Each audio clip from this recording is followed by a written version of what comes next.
لومړی خو د ټولو هغه څخه زړه له تله مننه کوم چې تر دې دمه زموږ سره دي او زموږ چینل یې سبسکرایب کړی دی. که مو زموږ چینل نه وي سبسکرایب کړی نو مهرباني وکړئ په سبسکرایب بټن باندې کلیک کړئ او که ویډیو مو خوښه شوه نو په لایک بټن باندې کلیک کړئ.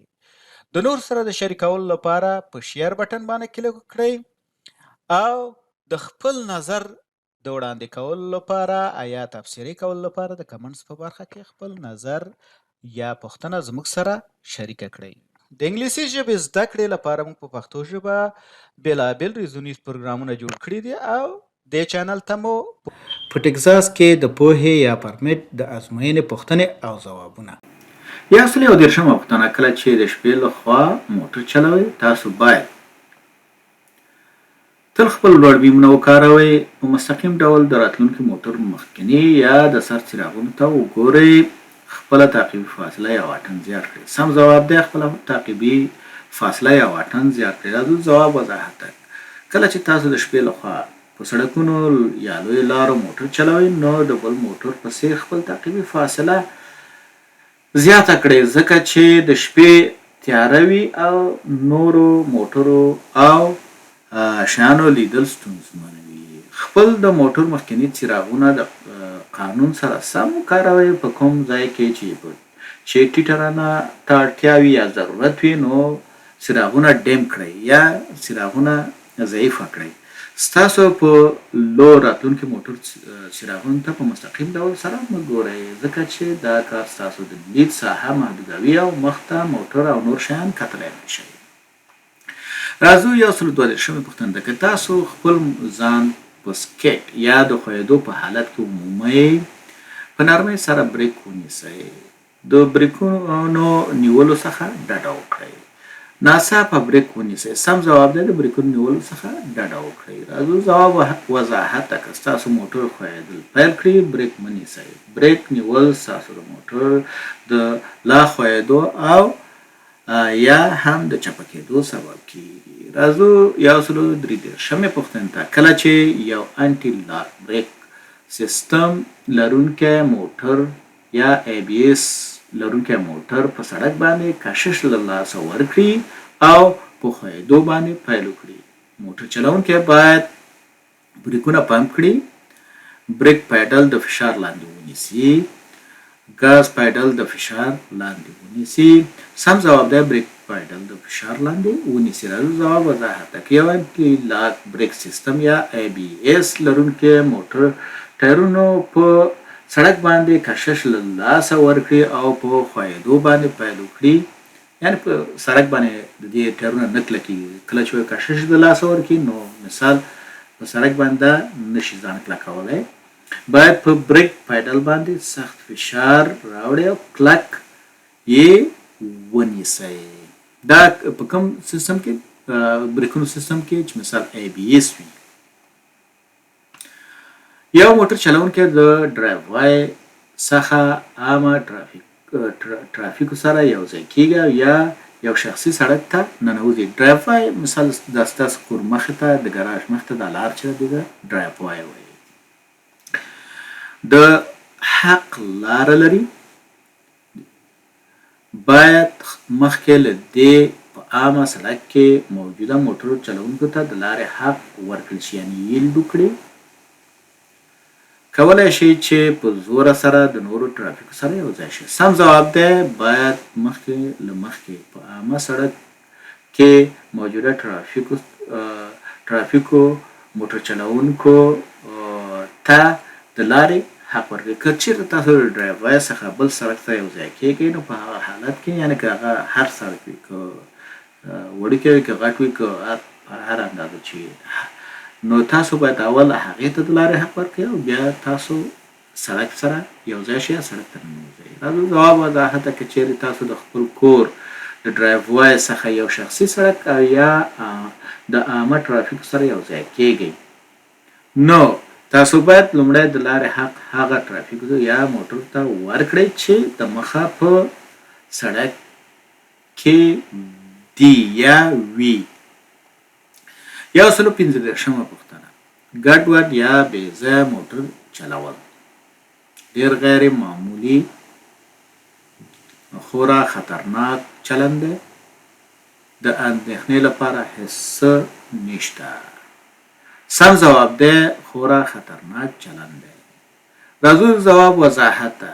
له پامه غورځول شوی موټر چلول، یعنی هیڅ پام نه کوي، توجه نه کوي، اګریسیو موټر چلول یا ګډوډ موټر چلول یا تهاجمي موټر چلول یا ګډوډ موټر چلول خورا خطرناک چلند دی چې نه یوازې تاسو او ستاسو مسافرین په خطر کې اچوي، بلکې د سړک شریکونکي، پیاده تلونکي، بایسکل چلونکي او نور موټر چلونکي هم په خطر کې اچوي. په موټر چلولو باندې متمرکز پاملرنه د حادثو مخنیوي کې مرسته کوي. کله چې تاسو په غور سره موټر چلوئ نو د حادثو څخه د مخنیوي کې چې دی مرسته کوي. 146مه پوښتنه. د دولیانه سړک په منځ کې یو ماته شوې ژیړه کرښه دا را په ګوته کوي. لینونه په مخالف لوري حرکت کوي او چلوونکی یا موټر چلوونکی ته اجازه نه ورکول کیږي چې تیر شي. لینونه په مخالف لوري حرکت کوي او چلوونکی ته اجازه لري چې تیر شي کله چې دا خوندي وي. لینونه په ورته لوري حرکت کوي او چلوونکی اجازه نه لري چې تیر شي. سم ځواب دی لینونه په مخالف لوري حرکت کوي او موټر چلوونکی اجازه لري چې تیر شي کله چې دا خوندي وي. راځو ځواب وضاحت ته. ژیړ لینونه د ترافیکو د جلا کولو لپاره کارول کیږي چې مخالف لوري ته حرکت کوي، یعنی د مخالف د دواړو خواوو ډش یا مات شوي خطونه یا کرښې دا را په ګوته کوي چې ډرایورانو ته مستقیم د کرښې سره نږدې د تیریدو اجازه ورکول کیږي کله چې دا خوندي وي. راځو 147مې پوښتنې ته. د دولیانه سړک په منځ کې یو ماته سپینه کرښه یا خط دا را په ګوته کوي. لینونه په مخالف لوري حرکت کوي او چلوونکي ته اجازه نه ورکول کیږي چې تیر شي. لینونه په مخالف لوري حرکت کوي او چلوونکی اجازه لري چې تیر شي کله چې دا خوندي وي. لینونه په ورته لوري حرکت کوي او چلوونکی یا موټر چلوونکی اجازه لري چې تیر شي کله چې دا خوندي وي. سم ځواب دی لینونه په ورته لوري حرکت کوي او چلوونکی اجازه لري چې تیر شي کله چې دا خوندي وي. راځو د ځواب وضاحت ته. سپینې کرښې د ترافیکو جلا کولو لپاره کارول کیږي چې په ورته لوري حرکت کوي، یعنی د یو خانه حرکت کوي، یو خانه د حرکت کوي، دوه طرفه نه وي سړک. ډش یا ماته شوې کرښه یا خط، سپینه کرښه یا خط دا را په ګوته کوي چې ډرایورانو ته مستقیم د کرښې سره نږدې د تیریدلو اجازه ورکول کیږي کله چې د دوی لپاره کوم خطر نه وي او دا کار خوندي وي. راځو 148مې پوښتنې ته. د دولیانه سړک په منځ کې یوه قوي یا روغه سپینه کرښه یا خط دا را په ګوته کوي. لینونه په مخالف لوري سفر کوي او چلوونکی اجازه لري چې تیر شي. لینونه په ورته لوري سفر کوي او چلوونکی اجازه نه لري چې تیر شي. لینونه په ورته لور سفر کوي او چلوونکی اجازه لري چې تیر شي. سم ځواب دی لینونه په ورته لوري سفر کوي او چلوونکی اجازه نه لري چې تیر شي.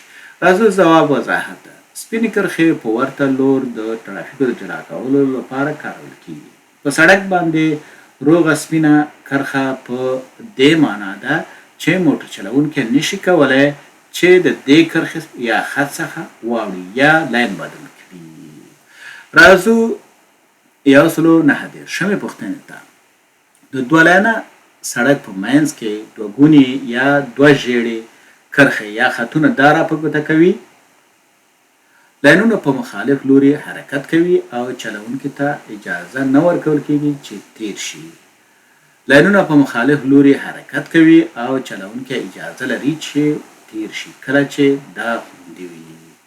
لینونه په ورته لوري حرکت کوي او چلوونکی اجازه لري چې تیر شي کله چې دا خوندي وي. سم ځواب دی لینونه په مخالف لوري حرکت کوي او چلوونکي ته اجازه نه ورکول کیږي چې تیر شي.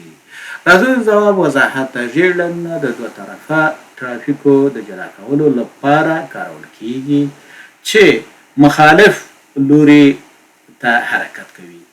روغې یا قوي دوه ژیړې کرښې یا خطونه دا ښیي چې موټر چلوونکو ته د تیریدو اجازه نشته او دوی باید د دې خطونو څخه تیر نشي. راځو 140مه پوښتنې ته. هغه نښې یا علامې چې نارنجي رنګ لري عبارت دي له تنظیمي نښو څخه، د کار د ساحې نښو څخه او د ښوونځي زون نښو څخه. سم ځواب دی د کار د ساحې نښو څخه. یا مثلا کوم چې نارنجي رنګ دی دا په دې معنی چې د کار ساحه ده. راځو د ځواب وضاحت ته. د کار په ساحو یا زونونو کې نښې یا علامې معمولا الماس شکله او نارنجي رنګونه لري چې دا زیاتره په هغه لویو لارو یا سړکونو کې کارول کیږي کله چې په سړک باندې کار روان وي او د موټر چلوونکو لپاره یو خبرداری دی چې دا د کار ساحه ده او کارګران شتون لري او موټر چلوونکی باید خپل سرعت راکم کړي او د ډیر احتیاط څخه کار واخلي. مننه چې تر دې دمه پورې زما سره وئ. که چیرې مو دا ویډیو خوښه شوه یا خوښه مو نو لایک یې کړئ او که چینل مو نه وي سبسکرایب کړی نو مهرباني وکړئ سبسکرایب یې کړئ او دا ویډیو د نور سره هم شریکه کړئ چې هغوی هم ترېنه ګټه پورته کړي.